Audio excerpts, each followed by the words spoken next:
और चलिए अब आपको हम नैनीताल से आई एक राहत भरी खबर देने वाले हैं।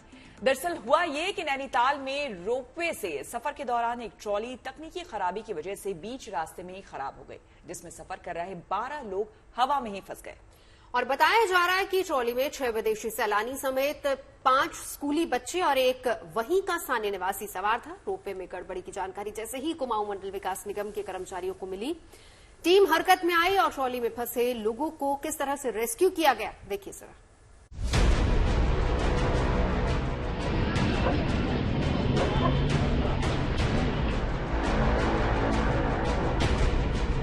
अधर में लटकी कई जान, रोपवे ट्रॉली में आई खराबी।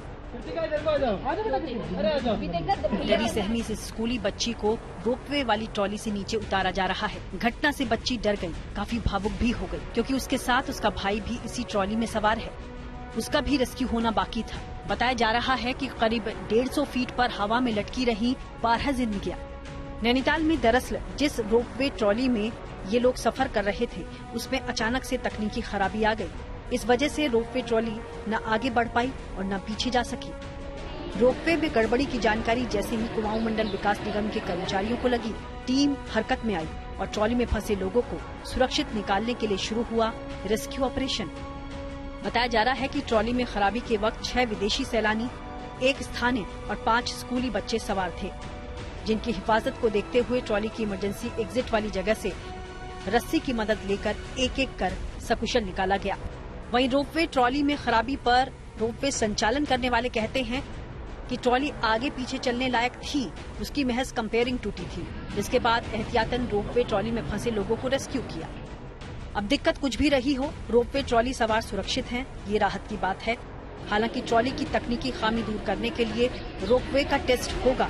हालत ठीक होने पर ही इस रोपवे को लोगों के लिए खोला जाएगा। वैसे पहाड़ी जगहों पर एक छोर से दूसरे छोर तक जाने के लिए रोपवे की सुविधा बेहद आम है, खासतौर से पर्यटक स्थलों पर। तो अगर आप भी रोपवे ट्रॉली को इस्तेमाल करना चाहते हैं तो इन बातों पर पहले जरूर गौर करें। रोपवे ट्रॉली और उसमें बैठे लोगों का वजन बहुत मायने रखता है। ऐसे में किसी भी क्षेत्र की रोपवे ट्रॉली के वजन क्षमता को देखकर परख कर ही बैठें, क्योंकि सावधानी से ही किसी हादसे को टाला जा सकता है। अगर वजन संतुलित रहेगा तो मशीनों पर ज्यादा बोझ नहीं पड़ेगा। इसके अलावा मेंटेनेंस डिपार्टमेंट रोपवे और ट्रॉली की बराबर चेकिंग करे, जिससे हादसे की संभावना कम रहेगी। वहीं यात्री भी रोपवे सफर पर अपने साथ बैग में पानी की बोतल रखें। संभव हो तो खाने पीने की चीजें बैग में जरूर कैरी करें। नैनीताल से लीला सिंह बिष्ट के साथ bureau report, good news today. Delhi से मुंबई तक, महाराष्ट्र से गुजरात और आंध्र प्रदेश, तेलंगाना, ओडिशा से लेकर पूर्वोत्तर तक मानसून की बारिश हो रही है। हालांकि दिल्ली में बारिश होने पर गर्मी से राहत जरूर मिली है, लेकिन महाराष्ट्र और दूसरे इलाकों में अब राहत का इंतजार है। मौसम विभाग ने भी भरोसा दिया है कि बारिश में अब कमी आ सकती है। मौसम विभाग का कहना है कि कल से महाराष्ट्र में बारिश में तीव्रता में कमी आने लग जाएगी। इस बीच बाढ़, बारिश की मार झेल रहे इलाकों में राहत और बचाव कार्य जारी है।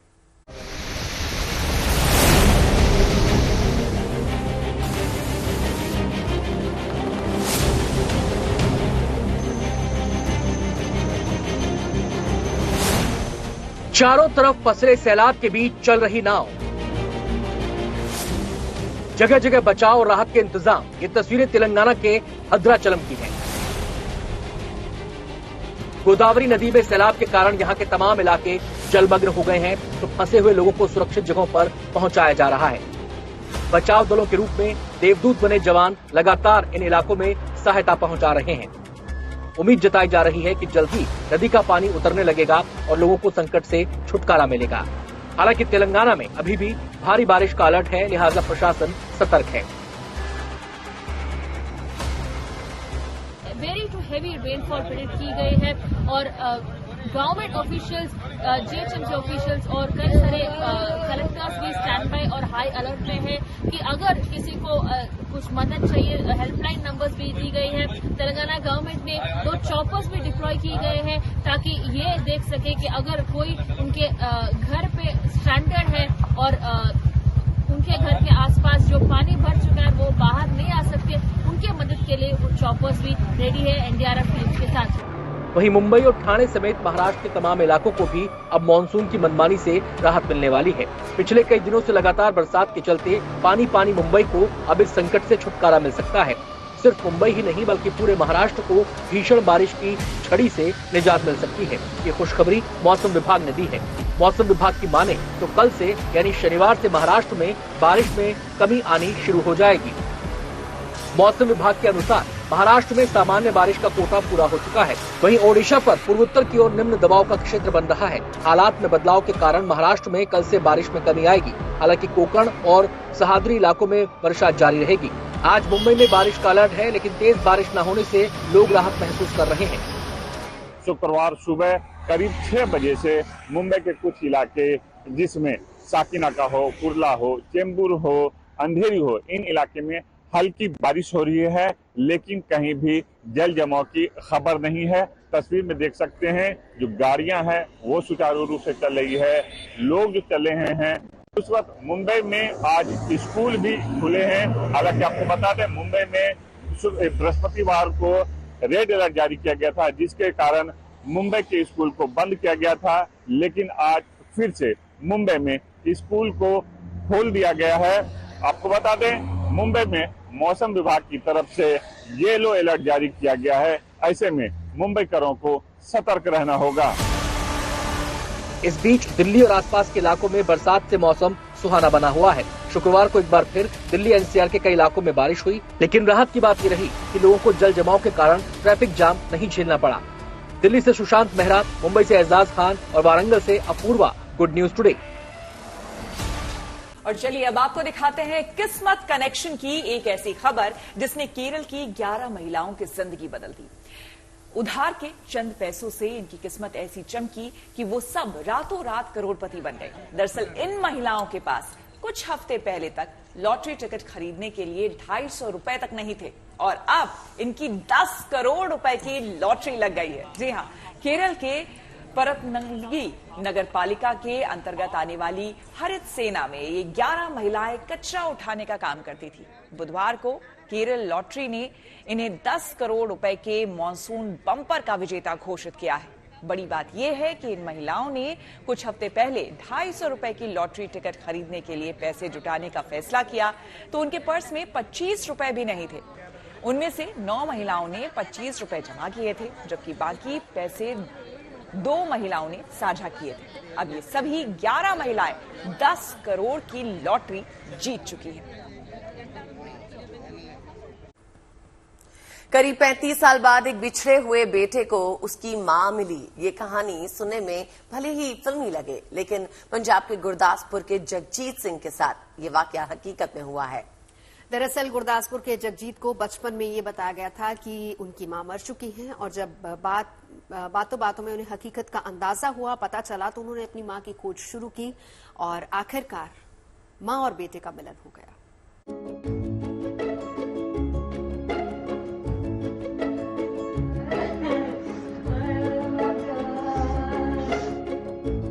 ये आंसू खुशी के हैं। 35 साल बाद जब एक मां ने अपने जिगर के टुकड़े को गले से लगाया तो मां और बेटा दोनों की आंखों से आंसू छलक पड़े। बचपन से जगजीत को यही बताया गया था कि उनके माँ बाप इस दुनिया में नहीं हैं। पारिवारिक विवाद की वजह से दादा दादी ने ही उनकी परवरिश की थी, लेकिन परिवार के बुजुर्गों से मिली कुछ जानकारी की बदौलत जगजीत ने अपनी माँ की तलाश शुरू की। इस कोशिश ने 35 साल बाद एक बेटे को उसकी माँ से मिला दिया।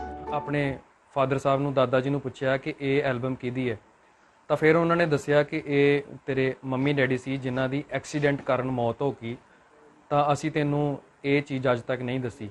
ਉਹਨਾਂ ਨੇ ਵੀ ਉਦੋਂ ਇਹ ਨਹੀਂ ਦੱਸਿਆ ਕਿ ਤੇਰੀ ਮਾਂ ਹੈ, ਉਹਨਾਂ ਨੇ ਇਹੀ ਕਿਹਾ ਕਿ ਤੇਰੇ ਪੇਰੈਂਟਸ ਦੀ ਡੈਥ ਹੋ ਗਈ ਸੀ ਐਕਸੀਡੈਂਟ ਦੇ ਵਿੱਚ। ਤਾਂ ਹੁਣ ਅਚਾਨਕ ਜਿਹੜਾ ਫਲੱਡ ਆਇਆ ਸੀਗਾ ਹੜ੍ਹ ਪੀੜਤਾਂ ਵਾਸਤੇ ਅਸੀਂ ਸੇਵਾ ਕਰਨ ਵਾਸਤੇ ਪਟਿਆਲੇ ਜ਼ਿਲ੍ਹੇ ਦੇ ਵਿੱਚ ਸੀ। ਖਾਲਸਾ ਏਡ ਵੱਲੋਂ ਆਪਣੀ ਭਾਈ ਕਨਈਆ ਜੀ NGO ਵੱਲੋਂ ਉੱਥੇ ਸੇਵਾ ਨਿਭਾ ਰਹੇ ਸੀ। ਤਾਂ ਅਚਾਨਕ ਮੇਰੀ ਭੂਆ ਜੀ ਦਾ ਫੋਨ ਮੈਨੂੰ ਆਉਂਦਾ ਹੈ ਕਿ ਬੇਟਾ ਕਿੱਥੇ ਹੈ, ਕੀ ਕਰ ਰਿਹਾ। ਤਾਂ ਮੈਂ ਉਹਨਾਂ ਨੂੰ ਕਿਹਾ ਕਿ ਮੈਂ ਪਟਿਆਲੇ ਹਾਂ, ਤੇ ਉਹਨਾਂ ਦੇ ਮੂੰਹ ਚੋਂ ਅਚਾਨਕ ਆਵਾਜ਼ ਆਉਂਦੀ ਹੈ ਜੋ ਅੱਜ ਤੱਕ ਬੰਦ ਰਹੀ ਕਿ ਬੇਟਾ ਤੇਰੇ ਨਾਨਕੇ ਇੱਧਰ ਹੀ ਸਾਈਡ ਸ਼ਾਇਦ ਹੈ ਪਟਿਆਲੇ ਜ਼ਿਲ੍ਹੇ ਦੇ ਵਿੱਚ। ਜਦੋਂ ਮੈਂ ਉਸ ਘਰ ਦੇ ਵਿੱਚ ਪਹੁੰਚਿਆ, ਦਰਵਾਜ਼ਾ ਖੜਕਾਇਆ, ਇੱਕ ਬਜ਼ੁਰਗ ਨਿਕਲੇ ਨੇ ਬਾਹਰ, ਸ਼ਾਇਦ ਉਹ ਮੇਰੇ ਨਾਨੀ ਸੀ।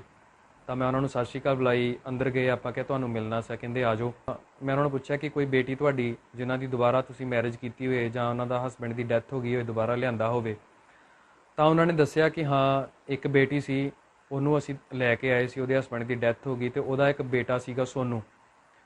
ਤੇ ਉਦੋਂ ਮੇਰੀਆਂ ਅੱਖਾਂ ਦੇ ਵਿੱਚ ਹੰਝੂ ਆਏ ਤੇ ਮੈਂ ਉੱਠ ਕੇ ਕਿਹਾ ਕਿ ਉਹ ਬਦਨਸੀਬ ਸੋਨੂ ਆ ਤੁਹਾਡੇ ਸਾਹਮਣੇ ਖੜਾ। ਤੇ ਮੇਰੀ ਨਾਨੀ ਨੇ ਮੈਨੂੰ ਘੁੱਟ ਕੇ ਜੱਫੀ ਪਾਈ। ਉਹ इमोशनल सीन जड़ा मैं बयान नहीं कर सकता ਤੁਹਾਡੇ ਨਾਲ। 35 साल बाद मां और बेटे की इस मुलाकात ने रिश्तेदारों को भी भावुक कर दिया। जगजीत का मां से लिपट कर रोने का ये वीडियो सोशल मीडिया पर खूब वायरल हुआ है। बचपन में भले ही जगजीत को मां का प्यार नहीं मिल पाया, लेकिन 35 साल बाद मां से मिलने का ये पल जगजीत की जिंदगी का सबसे यादगार लम्हा बन गया। गुरदासपुर से Vishambar Bittu, good news today.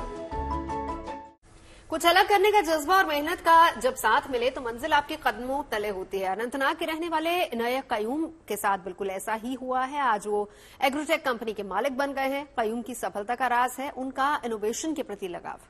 जी हां, आपको बता दें कि बचपन से ही एक्सपेरिमेंट को ही इनोवेशन की पहली सीढ़ी समझने वाले कयूम मानते हैं कि an idea can change your life. गांव के छोटे से स्कूल से बेसिक पढ़ाई, पास के शहर डूरू से 9वीं और 10वीं की तालीम और फिर अनंतनाग जिले से 11वीं और 12वीं पास करने के बाद दिल्ली का रुख, फिर यहां से इलेक्ट्रिक इंजीनियरिंग में बीटेक पूरा किया। यही है अनंतनाग के रहने वाले नए कयूम का शुरुआती परिचय। आज कयूम एक एग्रोटेक कंपनी के मालिक हैं, तो कई स्टूडेंट्स उनके इन इनोवेशंस की बारीकी को सीख रहे हैं। दरअसल बचपन में स्कूल से लेकर युवा होने तक कयूम का इनोवेशन के प्रति लगाव उनको हमेशा नए नए आइडियाज देता रहा। बचपन में स्कूली पढ़ाई के दौरान ही एक्सपेरिमेंट करने वाले कयूम के लिए ये शौक खेती किसानी को एडवांस बनाने में अब जुट गया। आज उनके पास खेती किसानी को आसान बनाने के लिए राइस सेपरेटर, सी स्विंग machine, walnut washer, portable apple grader जैसी कई और तकनीक मौजूद हैं। देखिए अभी भी हमारा वही किसान सेम प्रोसीजर यूज करता है जो हमारे बाप दादाओं ने यूज करा है, तो उसी को थोड़ा स्लाइटली चेंज कैसे कर सकते हैं, उन्हीं चीजों को हम ऑटोमाइज कर सकते हैं, टाइम बचा सकते हैं उससे, एंड प्रोडक्टिविटी पे भी ऐसा बहुत ज्यादा उससे मतलब चेंज आ सकता है। तो मैंने पकड़ा एग्रीकल्चर सेक्टर। बचपन से एक्सपेरिमेंट को ही इनोवेशन की पहली सीढ़ी समझने वाले कयूम मानते हैं an idea can change your life. वहीं कुछ ऐसी ही लाइफ बदल रही है पुंछ जिले की भी। यहाँ मुगल रोड पर मोबाइल टावर कनेक्टिविटी शुरू कर दी गई है, जो यहाँ के विकास के लिए एक सार्थक पहल है। यहाँ पहाड़ी इलाकों में लैंडस्लाइड जोन हो, खास तौर से किसी हादसे या फिर किसी के साथ इन जगहों पर कहीं भी कोई अनहोनी की घटना हो जाए, तो ऐसे में इस रूट पर कनेक्टिविटी पहले नहीं थी, जिस कारण काफी दिक्कतें आती थी। लेकिन अब उम्मीद जताई जा रही है कि स्थानीय लोगों के साथ साथ सैलानियों और स्थानीय प्रशासन को इस कनेक्टिविटी से काफी सहूलियत मिलेगी। अनलेस किसी शख्स ने और या आपके पीछे चलती गाड़ी ने देखी है कि आपकी गाड़ी गिर गई है नीचे खाई में, तो there is no other way of knowing, and even if there is 1 or 2 survivors, वो अगर कॉल करने की कोशिश भी करें तो भी वो नहीं कर सकते। तो it was a very impossible situation, but that about I believe कि जो आमदोरफ्त है उसके लिए भी ये काफ़ी ज़रूरी है। फिलहाल जम्मू कश्मीर के विकास को पंख लगाने का काम जहां सरकारें प्रशासनिक अमले के तहत करवा रही हैं, वहीं आज घाटी का युवा भी विकास को अहमियत देते हुए अपने साथ दूसरों को भी लेकर चलने में भरोसा दिखा रहा है। Bureau report, good news today. देखिए, कहते हैं कि चाय वही जो ताजगी दे और खबरें वही जो मन को अच्छी लगे। तो रिफ्रेशिंग खबरों का ये प्लेटर हम लेकर आते हैं चाय पर चर्चा में। और वीकेंड तो शुरू हो चुका है, उम्मीद करते हैं आपका वीकेंड अच्छा रहे। चाय और मौसम का मजा लीजिए। हम मिलेंगे आपसे मंडे को। तो रखिए अपना ख्याल। सोमवार शाम वाली चाय हमारे साथ गुड न्यूज टुडे पर।